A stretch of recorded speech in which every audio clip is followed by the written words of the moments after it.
is Monday. We're gonna be seeing if we can catch any trades, but we're back to work. We're back to the program regardless how I feel. The job isn't done.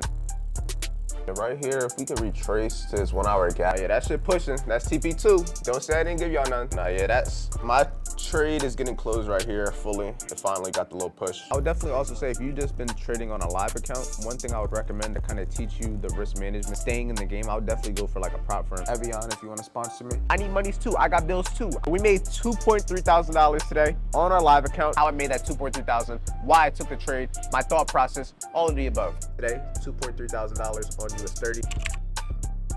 Good morning, everybody, and welcome back to another video.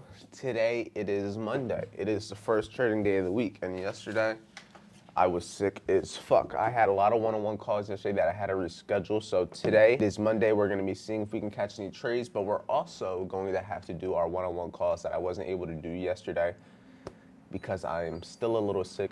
I think it's a cold. I think it might be a flu. Some people are telling me that it might be COVID. All I know is I feel a little bit better now than I did yesterday and the day before. But we're back to work. We're back to the program regardless how I feel. The job isn't done and there's work that needs to be done. So without all the yapping, if you want to be able to work one-on-one with me, to be able to get access to these live calls, these live trading sessions that we do every single day, then make sure you apply in the first link in the description. And with that being said, let's get straight to it. Yeah, it looks like US30 is pushing. There's a gap on 30. Yeah, there's a 4 hour one too. I mean, right here is the daily imbalance on 30, so I'm gonna see if it retraces. Right now, I would want to at least be bullish to the Asian session high. That's what price looks like, but it looks like it could just push going into 930, in my opinion. It could retrace like to 217, a little bit lower. I like the longs, but I would want it to retrace a little bit before I can even take a long. Right here, if we could retrace to this 1 hour gap, it's like I said, I would want to see this at 10 because right now, since we ran Asia high, if we start reversing all the way, who knows if it just keeps dropping or if it's gonna go up. Like I would have rather retraced at 10 and closed bullish so I could trust it, but it might just put me in a situation where I might say, oh my God, look, we're there. Okay. Points. This is gonna be my first trade of the day, first trade of the week. Got a 50-point stop loss. This shit is not trying to show. You can't see shit, but best case we can run towards is previous day's high, which would be the overall best case scenario, but I'm only looking for 1 or 2. Y'all know how I get. US30 longs at 1 hour imbalance, 50-point stop loss. First trade of the day, let's see what we can do. Let's see what we can do. Like Bell said, I trade like him, so if I win, this is all Bell's fault. If I lose, it's also Bell's fault. Nah, real shit, that's TP1. You up 100? Shit, send a screenshot. You know how this shit get, bro. Nah, put a whole bunch of fucking lines or something. I don't know. Go put some lines or some shit. Oh yeah, that shit pushing. That's TP2. Don't say I didn't give y'all none. Or don't say Bell's didn't give y'all none, I guess. Even though he's not on 30, but it's all right. It's all right. Oh yeah, that's TP2. Good shit. If you want to close it there, that's where I would say close the trade for the most part because that's where all the magic right there. If it goes higher, it's cool. I don't really care if it goes higher or not.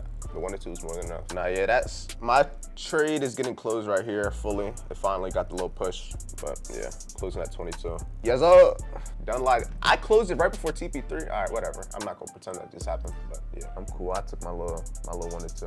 1 to 3 would have been cool, but good trade though. Good trade. Got a couple people called it. Yeah, with the witchcraft. I don't know if I.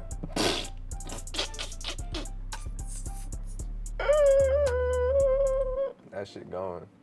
Look at all this, everybody. Literally, just keeps going. Just keeps going. It's just crazy. Great way to start the week. Look at this. Nothing against TradeLocker. I would just rather trade on TradingView or something if I had the option. But it really just comes down to preference because even with me with Hanko Trade, I'm using like ActTrader, which in my opinion, I like ActTrader a little bit more than TradeLocker, but it really is just preference, to be honest. TradeLocker is not too much different from anything else once you learn it. So that's who you're using. So you just been depositing money.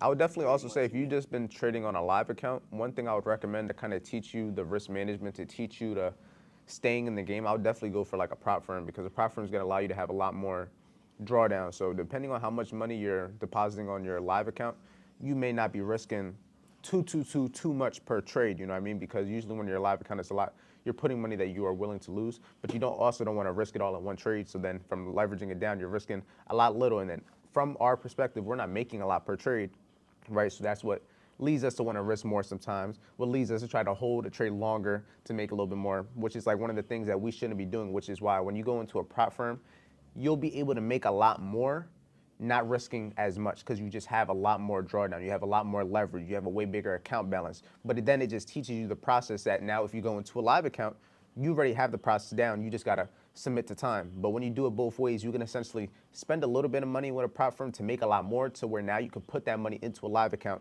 to where now you can at least risk at least $100, maybe $50, $200 per trade to where that's still not even that much because risking $100 in a trade, that's not a lot in the grand scheme of things. But once you risk 200, 300, how much you make per trade now significantly, it keeps increasing basically. Like that's a lot. Like if you could risk 200 in a trade, that's making 400, which in my opinion, that's even if you lose a trade, that's still possibly lose a trade, win a trade, you can still make $200 for the day, something like that. But that's a decent amount of money, and that's not risking too much in the grand scheme of things once you put it into perspective. But say on a prop firm, you're gonna automatically be risking a couple hundred, maybe even 1,000 per trade. Logging every single day and editing these videos every day, and I'm recording everything I do every single day.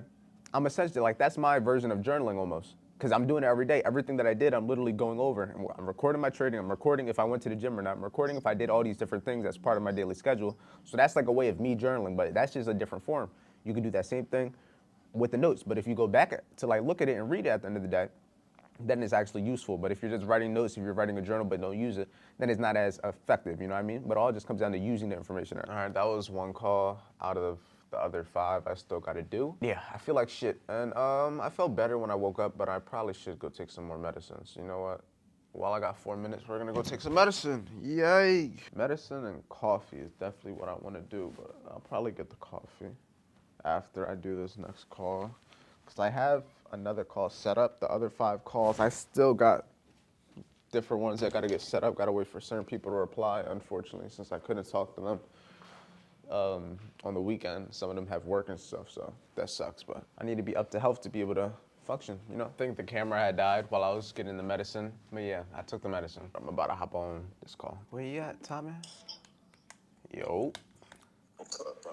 What's going on, Birdie? How you doing? Yeah, Top Step, I'll say it's like the most ideal option when it comes to a prop firm. That's the one I always tell people it's the safest bet, and it's just one that everybody uses, so you'll be able to get a lot more feedback on it. And if something happens with Top Step, everything else is probably cooked, which I doubt is going to happen. Top Step's been around for a long time, which is why I recommend it. And it's just it's regulated, it's future, so it's the safest bet. Yeah, I'll say if you want, you could get like I think they took the trading view off. That's the only thing with Top Step right now. They're having some stuff with like the back end with failures are going to happen.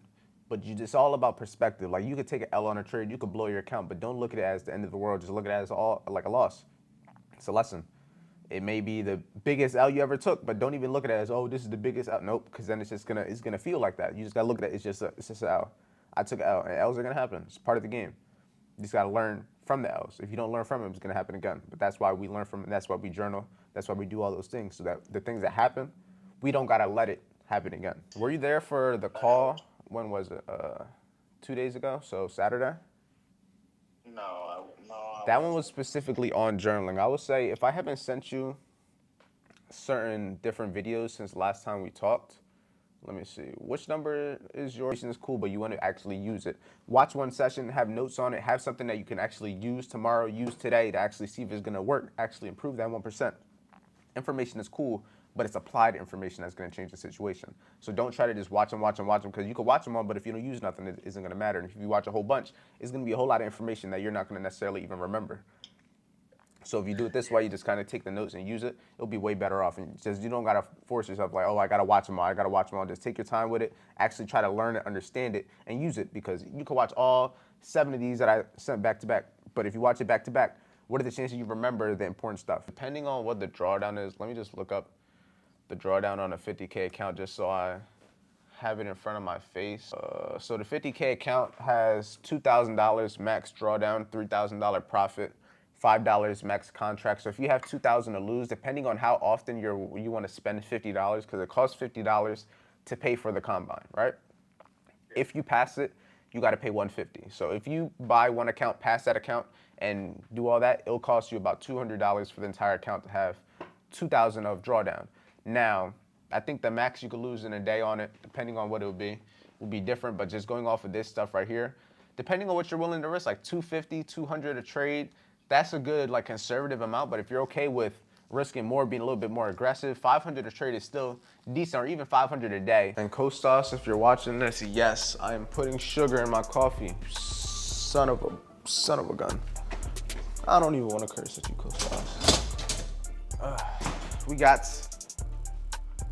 my mug. Put that there, pull this out. We're gonna have this all cleaned out. We're gonna put this in my Keurig. Put that down like that. Put that right there like that. Grab this right here.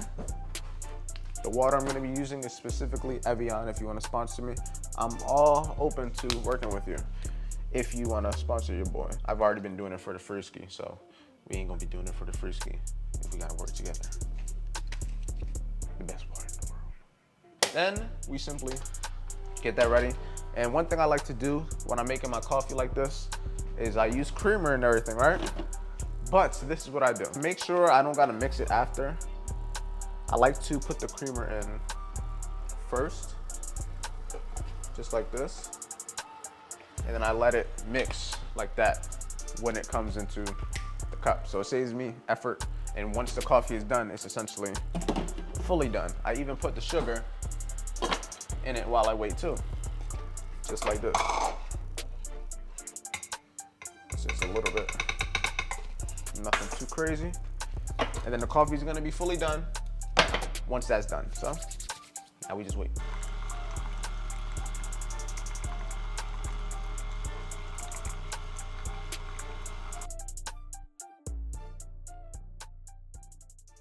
Great coffee. I just drank it on the balcony and everything. It's approximately 1:30. My girlfriend went out with her cousin. It's just me at the crib. I was gonna go to the gym, but I might just get a home workout. Ooh, price on this trade is still moving up. But I'm probably just about to just chill on my computer. Not gonna lie, just chill at the crib for right now until she gets back, until she can make some food or something, because I am hungry. I am thinking about going to this sauna. It's like I could book a 45-minute session in the sauna, which I think will be pretty cool, especially it'll be able to help me with my sickness and everything. So that's definitely something I want to be able to do. So if you see me at a sauna, you know why. But first things first, I'm about to chill at the crib. I took my medicine, I'm gonna let it kick in, and I'm gonna chill. A lot of y'all, it's pretty windy out here. Probably gonna have to edit the wind away and shit, so I'm gonna try to talk pretty loud, and I'm gonna take my ass inside, but I hopped in the shower, feel nice and clean and everything. This weather is ass. Anybody that lives in Florida, you would think the summertime is hot as shit. It do be hot as shit, but it be hot as shit with no sun, cloudy. I just seen some crazy lightning. Nah, what the hell? I don't even know if I'm gonna be able to catch that lightning again, but I'm gonna try. I'm gonna aim it over there. There was some crazy lightning. It looked like it just like, it hit a pole or something. Crazily enough, I moved the camera back and then it happened again. Okay, I'm gonna just continue to talk about what I was gonna talk about. But I am indeed still sick. I indeed still feel like shit. But we're still here. We made $2,300 today on our live account. It happened again. I'm seeing it in my peripherals, and I'm mad that I turned the camera and it's not gonna do it. Come on. I hate failure. I'm trying to catch it on video. Let me just give it some time. Haha, got it. The camera literally died. I figured it was gonna die. My camera do not be surviving, but I didn't think it was gonna die that fast. I'm just glad I was able to get that recorded over there. But back to what I was saying. $2,300. I made it while sick. I made that money on my live broker, meaning that is withdrawable money. That is money that I can withdraw. Am I going to withdraw it? There's a high chance I am going to withdraw that money, but there also is a chance to where I'm probably not. It's the start of the week. I don't want to take a withdrawal too early, but I also don't want to spend too much of this week only trading my live account. I'm not really trying to lose too much money, especially being up $2,300. If I could simply do that next week, the week after that, the week after that, I'm easily gonna have a 10K month off trading just from the live account. Like 10K just from the live account for the month is not bad, only trading 4 days out of 20. Like I don't need to trade every single day. Now, if I trade every single day, I could make more money, but I could also lose more money. And in my opinion, summer conditions aren't the best time for me to be going heavily with the risk. I would way rather focus on my funded accounts, try to get more winning trading days, and really try to go crazy just because I'm not going to lose as much money if I blow those accounts, if I lose them. And compared to if I risk $1,000, $2,000 on my live account, I'm going to lose $1,000, $2,000 in one trade, which is a lot of money. I need monies too. I got bills too. I got to make sure my shit's paid too, which is why I traded the live account today, which is why I'm probably going to take a withdrawal, which is why I'm probably going to do that. But besides that, doing good. I mean, I'm feeling a little bit better. Could be better, but could be worse at the same time. I think I'm gonna give you guys a little trade breakdown because after editing the vlog and everything, I've seen that I didn't give too much clarity on the trade. So I think I'm gonna spend some time, get a little video recorded for my second channel, and I'm gonna give you guys some of that also so you can get a little idea how I made that 2.3 thousand, why I took the trade, my thought process, all of the above. I do this shit live for you guys every single day, especially in front of my team. I call the trades live every day, but I think it's good I give you guys a free game so you guys can actually use it. Information is cool, but applied information changes situations. Loud car. But with that being said, I'll see you guys on the charts. Let's get to work again. But I made $2.3 thousand today in one trade while sick. So I'm gonna break down the trade idea and everything. I'm gonna give you guys a little screenshot of the P&L just so you guys know there's no cap in the wraps. Today, $2.3 thousand on US 30. That is a screenshot, but if I also go into my ActTrader app, see me go into it. This is the app that I use to take the trades for the people that are part of the team. You see these trades on a daily basis. History for the day. We refresh it. You can see the trade, no cap in the wrap, not multiple trades taken, not a whole bunch of little mini trades. No, one trade, $2.3 thousand, and I'm about to explain to you guys exactly how I was able to do it in a short little video. So as you can see, this is the trade that is still playing out in the background. I already closed the trade, but this is the exact trade that I took, and I want to explain to you why I took it, all of that, because this trade made me $2.3 thousand, but if I would have held it till right here, I would have made $3,000. If I would have held it to right here, I would have made $4,000. So $4,000 is possible in a day. Only risking $1,000 is not bad. If I would have been risking $1,500, I would have made $3,000 on this trade. But you know what? It's only Monday. I wasn't going too crazy. But with that being said, let's get straight into it. So the first thing that I always do when I hop on the charts, I'm always drawing the previous highs and lows. That's the first thing that I always draw. Previous highs, previous low. The main reason that I was originally bullish going into today is because I saw during London, at what time do you guys think? The prime time for London is going to be that 2 to 4 a.m. Why? Because that is the London Open. That is when the majority of London session has this volume. So I saw that during London, we ran this previous day's low at 2 and 3 in the morning, which is the equivalent to 9:30 in the morning for New York session. That's the time we trade during New York. Why? Because that's when all the volume is. If you're trading during London, you should be trading that 2 to 4 because that is when majority of the volume is. And pay attention to this, because I always tell you guys this. For the people that watch the videos, pay attention to consolidation, and then when price leaves and pushes away from this area, pay attention to the gaps that get left behind, because when price leaves gaps behind, price more times than less will trade into it before going higher. Now this is exactly what happened during London session. We ran this previous day's low and we had a push. From here, we left a gap behind that price came very, very close to and almost traded into before going higher. That there was my main indication to why I wanted to see price go bullish for now. Keep in mind also, before this whole push up here, I was already in the trade. Before we got all this push, I was already in longs. Where was my entry? I only take entries based off of fair value gap fills, and I only take entries based off of false breaks. In this case, I didn't take a false break. The false break move was ideal during London, but I don't trade London. By the time I was up, price already ran this low. By the time I was up, price already had the low of the day that was created at 2, 3 in the morning from running this previous day's low. I saw that we left this gap, price traded into it before eventually continuing to go higher. All that led me to believe is that price is more than likely bullish. Price is more than likely going to keep going higher. So all I did was I paid attention to the next high probability for value gap, and I was looking to take price higher to target the Asian session high, to target the previous day's high. So where was my entry? My entry was all the way right in here. And you probably can't really tell what happened on here, but if I go to the same area and go just to a littler time frame, look at this right in here. See this retracement that we got at 9:30 in the morning? Right into this gap. I let price push first at 9:15. 9:30 open, we pushed a little bit more, but we came right into that 1 hour gap. When price came into that 1 hour gap, I also saw that it traded into this lower time frame order block. Now that's not my main indication for why I got into the trade. The main indication for why I got into the trade was the fact that London was bullish, and then after London was bullish, I looked for the highest probability for value gap to take price higher. From there, if we go back to the 1 hour time frame, because this is where I took the trade off of, this is how it looked. I was originally looking to target firstly the Asian session high. From targeting the Asian session high, that was the closest possible area, and it also gave me the 1-to-1. So once we got to that Asian session high, that is when I was able to break even. From here, it made sense. Why did it make sense to break even here? Because at this area, the Asian session high, regardless if it was also the Asian session low, regardless if it was the previous high, previous low, these areas that I'm marking up on a daily basis are areas that I'm expecting price to have a reaction. In this case, it kept pushing. In this case, it kept going to my 1 to 2, and I was able to close my trade. But also pay attention to how price reacted to this Asian session high. See how price push? We got out the trade, but then it retraced back into the Asian session high multiple times before continuing to push higher. Like I said, I only caught a 1 to 2. I could have caught a 1 to 3. I could have caught a 1 to 4, but coulda, shoulda, woulda. I don't care. I made $2.3 thousand. I made $2.3 thousand on a Monday. I made $2.3 thousand on a Monday while sick. I don't care. Coulda, shoulda, woulda. I could have made 4,000. Okay, and I could have been buying. I could have bought Bitcoin 5 years ago.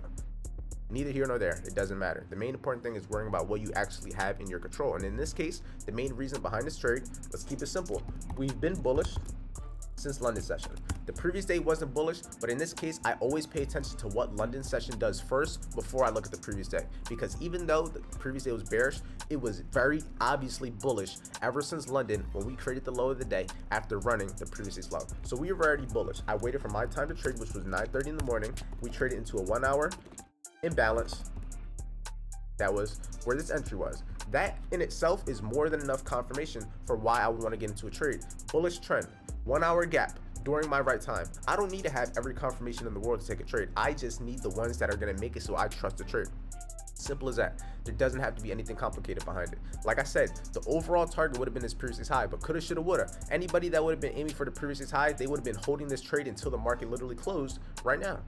It might go hit it later, it might not, but all I know is I already caught my trade. All I know is I don't need to be in this trade no more. One and done. Less is more. I need you guys to understand that. Less is more. You don't need to have every single reason to get into a trade. You don't need to have the most complicated system or strategy. No. Less is more. This is exactly what I do on a daily basis. And I did this shit live in front of everyone's face. All right, team. As of right now, this is where the video is going to be coming to an end. I gave you guys the exact trade, the exact breakdown, how I caught the trade, why I caught the trade. I gave you behind the scenes of the trade this morning. And I'm still sick. And I'm about to take medicine. I just cleaned the dishes. I'm going to have her cook. It's about that time. So if you want to work with me one-on-one to get access to the calls like you've seen today, to get access to working with me one-on-one to make your first 5 figures when it comes to trading, you can apply in the first link in the description. Second link is free trading training. Third link is a broker that I use to make that $2.3 thousand. So if you want to use a broker, you can apply down there and use them. So with that being said, I love you guys. Stay safe, stay productive. Let's continue having a great week.